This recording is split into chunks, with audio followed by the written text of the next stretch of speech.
Gabe Mathews here. I'm at the movie theater and they got Barbie, they got Oppenheimer, they got Indiana Jones, The Dial of Destiny, Mission Impossible Dead Reckoning, The Sound of Freedom, and for you horror aficionados, they have Insidious, The Red Door, and of course, Talk to Me.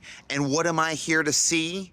I'm here to see, yeah, that's right, The Haunted Mansion.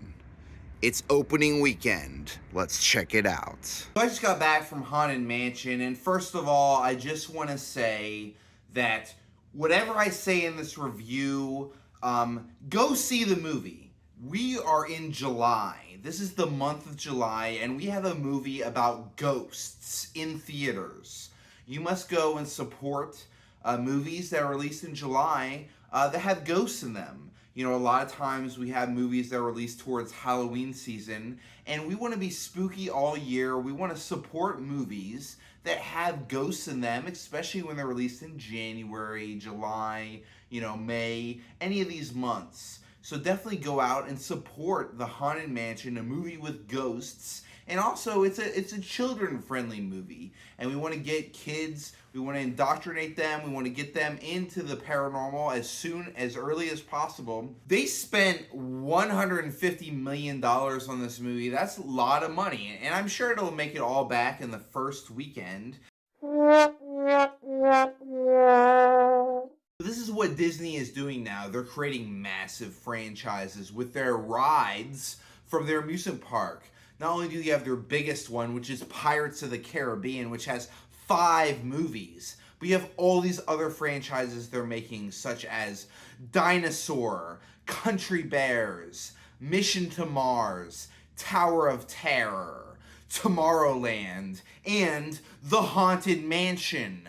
The original one that they created had Eddie Murphy in it, but this one is the reboot, and there's no reason that The Haunted Mansion can't have 5, 6, 7, 20 movies based on this ride.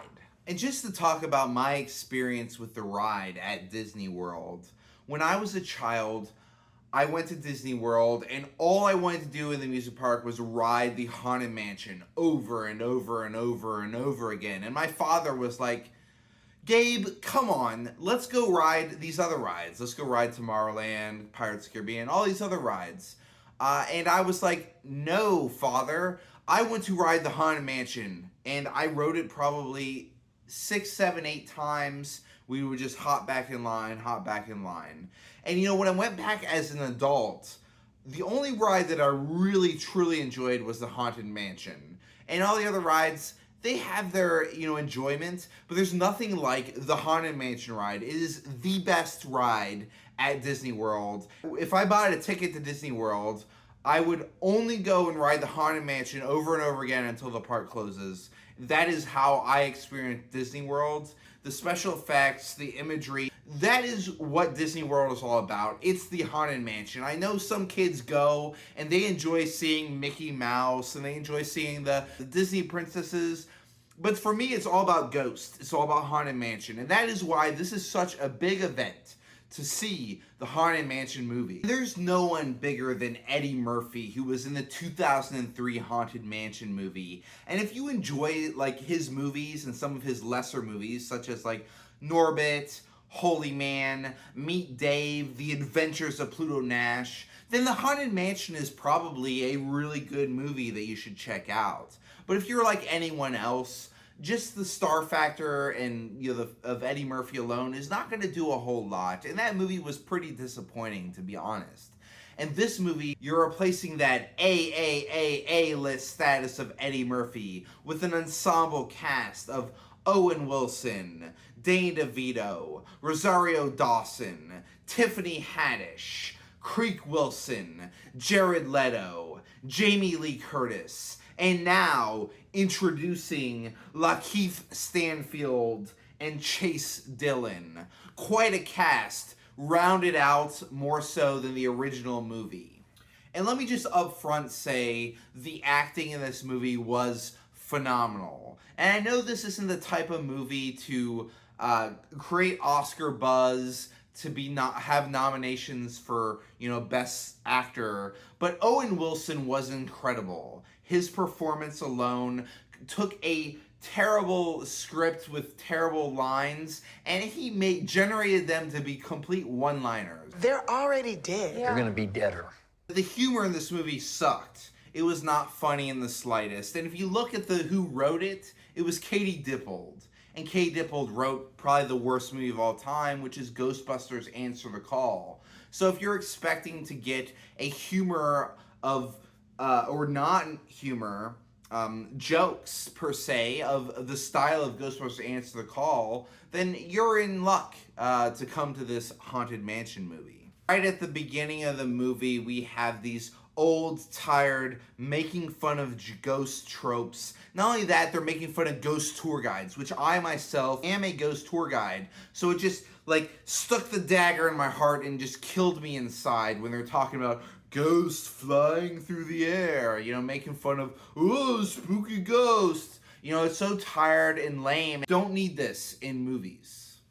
I mean, you have jokes like, I'm a Carol, are you a Carol? Or like, action guy with a shoe. People used to eat here. People used to eat here. One joke to me that really worked was when they were sketching the ghost ghoul, and you know, they kind of get the description, they sketch it, and it's a perfect representation of Jared Leto's ghost character with the top hat. It made me chuckle inside. It was good. A clever joke. Deep sunken eyes. Like a raccoon. Beady They eyes. sit back. And he was smiling like, yeah, like that. This kind of thing. Exactly. Is this the man who mugged you? Wow. You just did that just now? This movie finally gets good once Owen Wilson shows up. And again, he is the highlight of this movie. It was perfectly cast, an Owen Wilson vehicle. And like I said, this isn't the type of movie to get Oscar nominations, but if I were to be in charge of the Oscars, Owen Wilson would at least get a nomination for Best Actor. You're not that scary. You're really not. You're pretty terrifying. Can you turn it around just while I finish this? Thank you.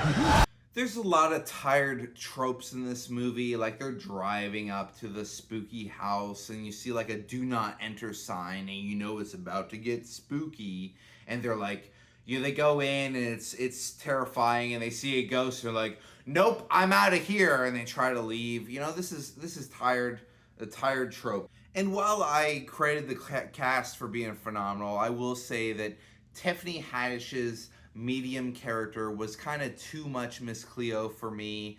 I'm kind of tired of this trope of I'm a spiritual medium, I'm a spooky medium. Woo. Another great thing about this movie was the sound mixing. I mean, just from top to bottom. And if you've seen Oppenheimer, it's just too loud, too much music playing. Just like, the sound in Oppenheimer was just horrible. But in this one, it was perfection. The score played at the right parts, the voice. And I don't know what they did with Jared Leto's voice, but it was like the perfect spooky voice. This house is dripping with souls. Some other positives were some of the paranormal stuff that is actually real life, like paranormal. I could see that there was some research done into some of the paranormal lingo and what actually goes on. For instance, there was a dead battery when coming up to the house. This is pretty standard in a paranormal investigation. We'll charge up all our batteries for a full investigation. As soon as we get there, it's dead. That's a typical paranormal event that happens when I do a paranormal investigation. So there's a picture that they took, and it looked like orbs that you would see on a real life investigation when I go to, you know, Springwood Cemetery or any cemetery, and I take some pictures and I capture some orbs. You know, they have some photos in this movie that look like, you know, good solid orbs that would be realistic. There was an instance in the movie where they're walking down the hallway and all of a sudden it feels colder. And this is kind of more a realistic paranormal event. You know, it's, you know, you're feeling kind of normal temperature. You walk down a hallway and you get these chills. And that's kind of a standard, you know, haunted house experience. And they perform a seance to open the gates of the ghost realm. And, you know, when I perform a seance, it does, we get some communication. We open the portal to the ghost realm and we contact them. We ask them questions. were able to communicate. And while this takes a little bit of liberties because it is a movie, it's pretty realistic in terms of movies that I've seen. If you're not into spoilers, maybe stop watching here. I'm going to start spoiling a little more. Another highlight of the movie was when the chair through the dining room started moving. It kind of swept them up and took them, and they were riding the chair. It kind of reminded me as if I was riding the actual Haunted Mansion ride, at Disney World in Florida. You just kind of sit in the chair and you can't move, and it kind of moves you through, and you see all this. And so I think they could have done a little more with this. The person in the dining chair, kind of taken around the Haunted Mansion, kind of give them the same experience that you get on the ride.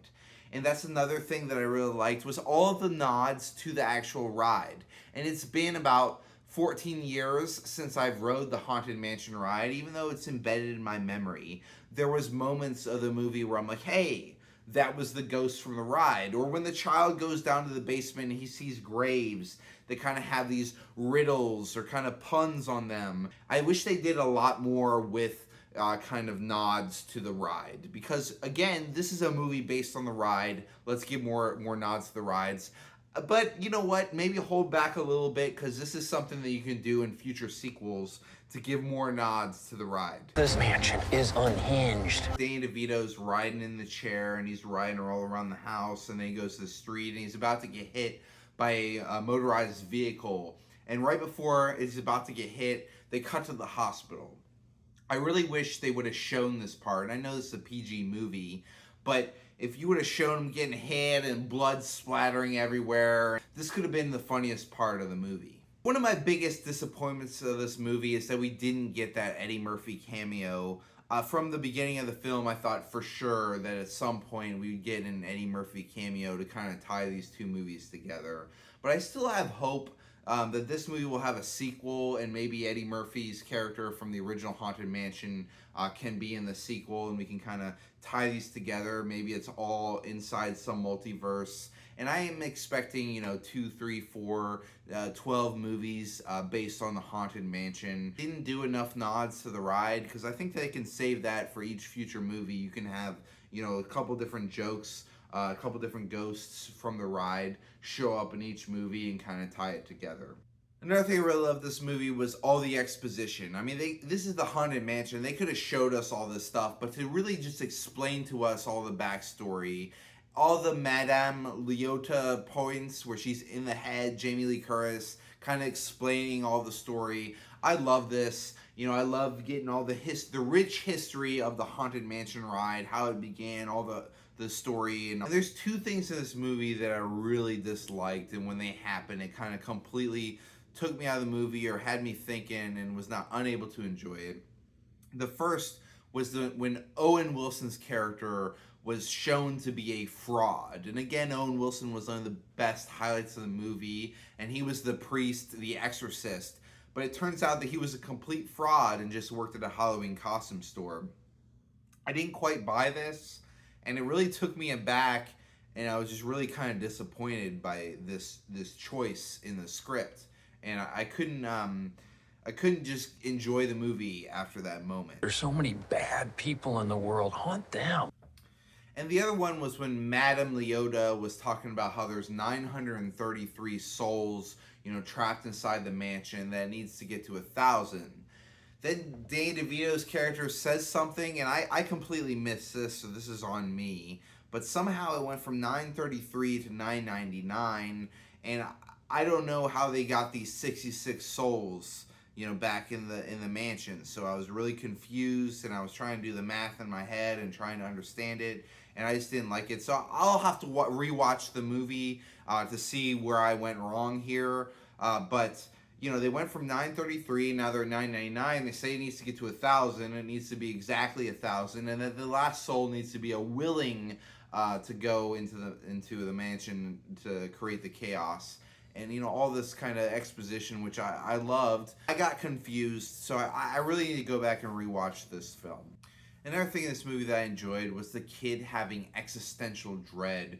questioning one's own existence in a kid's movie is something that we need to do more often. And what is the afterlife? What was the beginning of the universe? How does it all end? How do I die? What's it like when I die? Having all these existential thoughts in a kid's movie. Who am I? What am I? What am I doing? There's a candle that had a face on it. It was a fun little Easter egg. I kept looking up at the screen and seeing the candle with a little face, and I was like, hey, look, there's a candle with a face on it. It's supposed to be kind of for kids, but it's also for adults. I wish they would have went either one way or the other.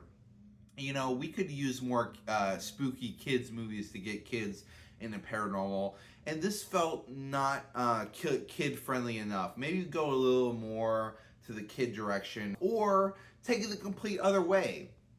I'd like to see an R-rated haunted mansion. Maybe Rosario Dawson's wearing less clothes. Maybe have some Saw-influenced scenes with a bunch of blood and gore and torture in the haunted mansion. All the ghosts actually killing the humans and causing death and destruction. This would be kind of a movie that I would enjoy watching. This movie was truly heartfelt.